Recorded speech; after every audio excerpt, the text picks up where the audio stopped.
25 years ago, Microsoft introduced Halo Combat Evolved. 25 years later, we've got Halo Infinite.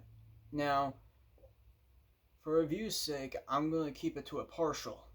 I won't do the full review until I do the campaign for Halo Infinite. So, without further ado,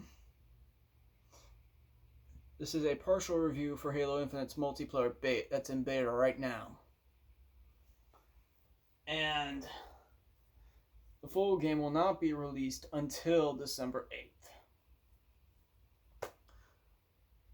So the multiplayer aspect of the game focuses on multiplayer action, like say you've got big team battle with the new inclusion of bot boot camp.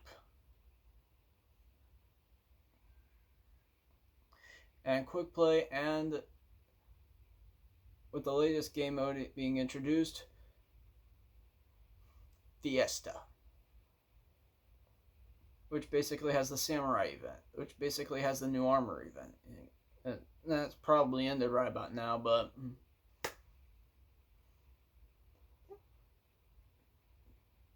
and you've also got your training. You've got,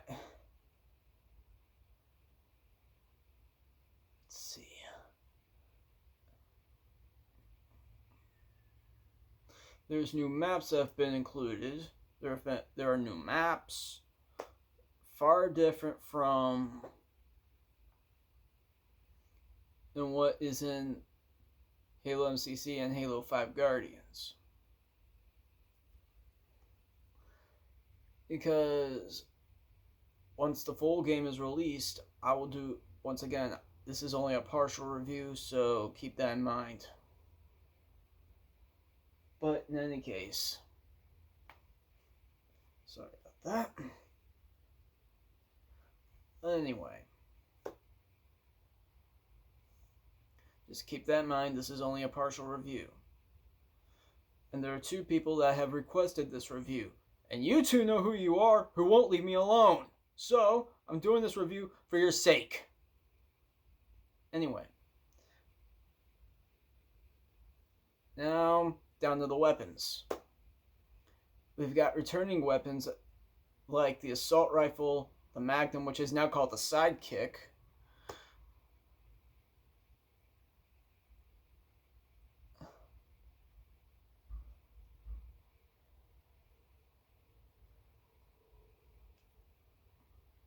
We've still got the battle rifle. We've still got the sniper rifle. We've still got the rocket launcher, which is now called the Spanker. We've still got the Hydra.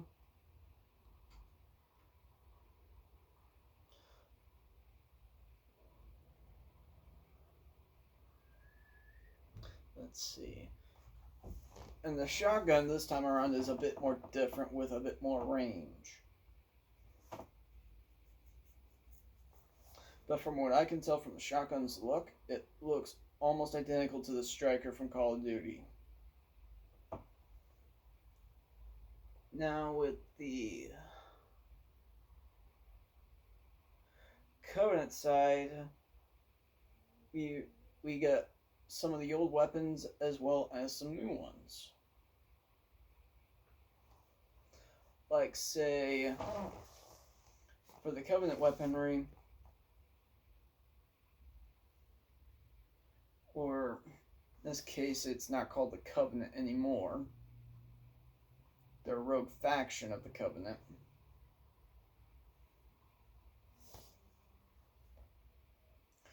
I forgot what that rogue faction was called. But anyway, we've got the Skewer, which is basically a brute version of the sniper rifle.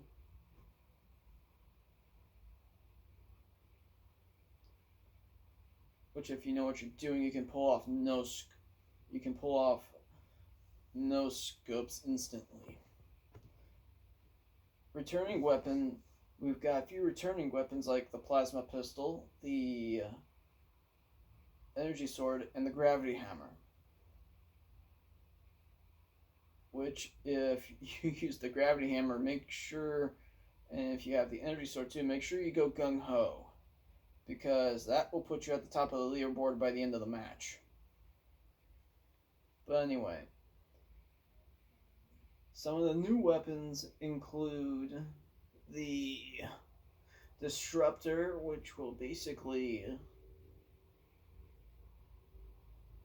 disrupt your opponent's shields as well as drain their health. But if you fire a lot into them, then basically you're going to kill them. Let's see, I've already talked about the Skewer, which is basically the brute version of the sniper rifle. We've got... oh boy. I'm already forgetting some of the names of the new weapons. I haven't had the time to look for this review. But anyway. And we've also got some returning vehicles like the Warthog, the Chopper, and the Ghost. Which, the Ghost and the Chopper are red.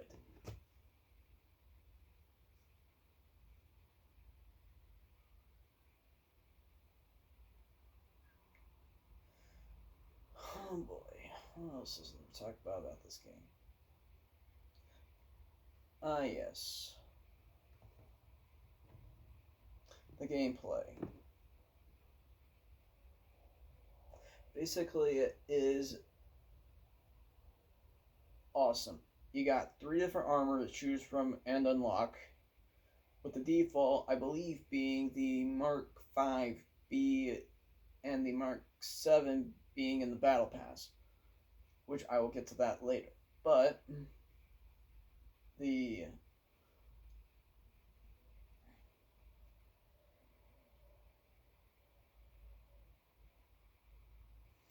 oh boy.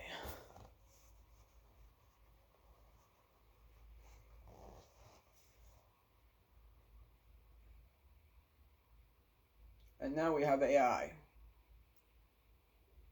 You got several different AI to choose from, like say the Butler, as well as the Superintendent, which you unlock in the Battle Pass, which he's from. The Superintendent is from Halo 3 ODST. I went with the Butler.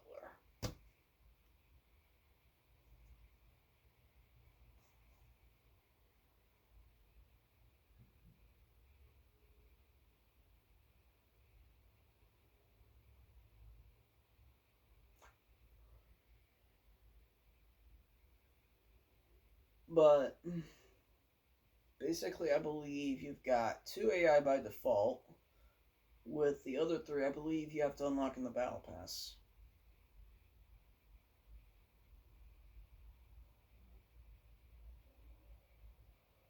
And also, you also unlock armor bits and pieces for your armor with the returning Mark 6 helmet.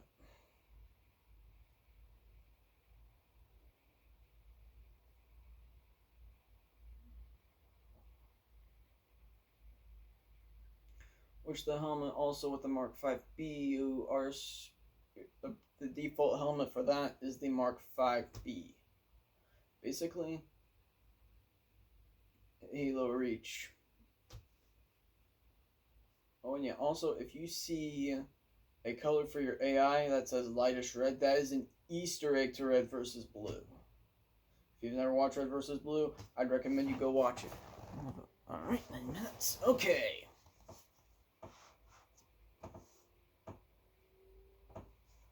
But anyway.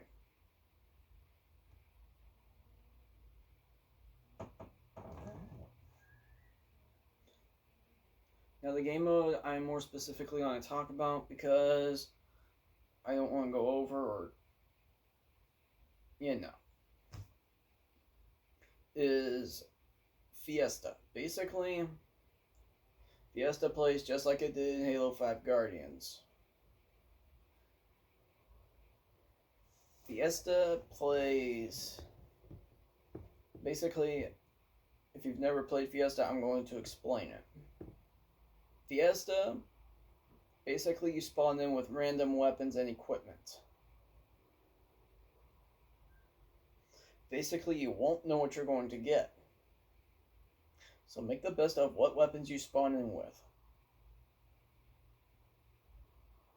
And also, this time around, weapons that use energy instead of ammunition. Basically, that's a new implication on gameplay right there, is the inclusion of being able to recharge a weapon's energy. Albeit the energy sword, the gravity hammer, as well as something that looks similar to the beam rifle in Halo 5 Guardians. But yeah, energy recharge basically just means you've replenished the energy of that particular weapon. Because you weren't able to do that in past Halo games. Basically, if you run out of energy, you'd have to, in a Halo game, you'd have to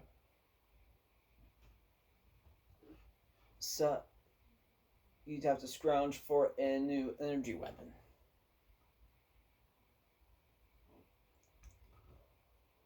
Albeit energy sword, plasma pistol,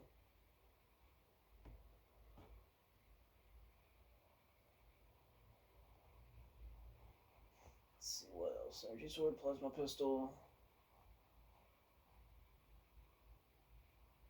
gravity hammer, beam rifle. Halo 4's to Halo 5 storm rifle.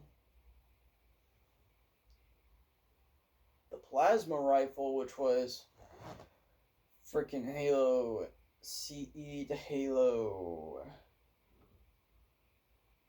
3 ODST.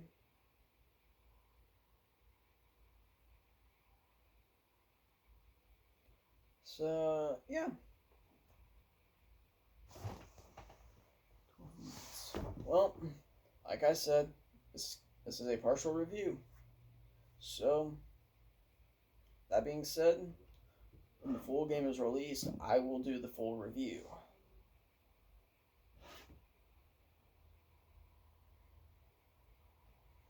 So, that being said, y'all take care. Have yourselves a wonderful day or wonderful evening wherever you live.